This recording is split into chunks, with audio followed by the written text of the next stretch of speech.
Hello everybody, welcome to Build Fly Go. So we haven't done a flight video in a while, so I figured I'd get one out for you folks. This was a trip from this past Friday. I flew out to, oh gosh, I forget the name of the airport. It was in Indiana, south of Grissom. And so Wes, a gentleman I met at AirVenture who's been following some of these videos, noticed that in one of my videos, the wingtips that I have are really beat up. The wingtips that I got in the RV-10 wing kit that I got the used, pre-owned, unbuilt RV-10 wing kit, are in poor shape. The fiberglass is fairly busted up. And I think there's like plaster stuck on them. I think the person who had them before had them somewhere, whether they were renovating the space or something like that. But anyway, so they weren't in great shape. And Wes noticed this in a video, and I believe he is upgraded to a different set of wingtips. I don't know which of the different sets he went with, and he offered to let me have his wingtips. So thank you so much, Wes. That's greatly appreciated. It saves me a few bucks. And got me an excuse to go fly. So we flew down the shoreline, the Chicago shoreline, which you're going to see here. We're coming up on the Lake Michigan shoreline and flying south along the shore. I'm sort of avoiding the airspace a little bit. Chicago is not usually keen on clearing you through the Bravo if you're VFR. I don't know about if IFR they'll clear you, but definitely VFR they're not keen on clearing you through the Bravo. So you have to sort of stay away a little bit. I am further out than I need to be in this case because I kept my altitude a little higher than necessary as well. On the way back, we came in much closer, and I took a few more pictures that you'll see at the end of the video. So stick with us until the end to see some of the pictures of loading the wingtips into the airplane and also the Chicago skyline. So this is Gary, Indiana now. Gary, Indiana, along the shore is sort of an industrial area. I believe there's some power plants and a lot of coal right there.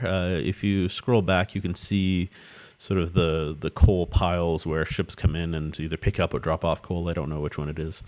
But one of the things that you'll notice here is the weather is starting to look a little iffy. I'm on a VFR, just VFR flight following at this point. And this is when I decided I am going to request to change this into an IFR flight plan and get a clearance. The weather at our destination at Kilo Oscar Kilo Kilo is actually really nice. It's clear. The airports around it are clear. It's just that right here, sort of in between this last like 50 miles or so, got a little socked in, and I didn't want to fly underneath it because it didn't look like it was much better below. So we decided to just file and play it safe. So I filed IFR in the air, picked up clearance, and we just flew through the muck, if you will, on our way. This is sort of one of the wonderful things about this airplane, right? Is like if you're equipped for it, you can really continue a lot of these missions that might have had to be scrubbed or would have possibly been done less safe. Right now, okay, well, now it's definitely IFR.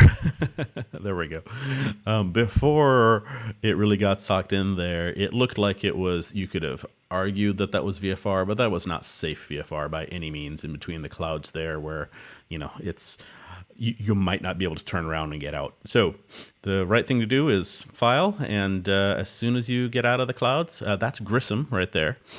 And it was funny. They had me lowered right at the level of the clouds and kept asking if I could see the airport ahead of me. And I was like, no, can I go down 100 feet? And they're like, oh, yeah, of course. So we came down 100 feet, and then we could see the airport, and we canceled IFR, and everything was cool. So here we are, just in the pattern to land and pick up our wingtips. Wes met us by the fuel pumps, and unfortunately the fuel pumps did not work, so they sent the truck over, and we filled up from the truck. One thing, another interesting thing here, so we taxied and put the plane away, And I went over to Wes's workshop and to see his beautiful RV-10 progress. It looks fantastic, and he's done some incredible work on the panel on creating some CNC cut console pieces. We had some very similar thoughts, very similar ideas on how we wanted it to look. So he's helping us out with that. So thank you again.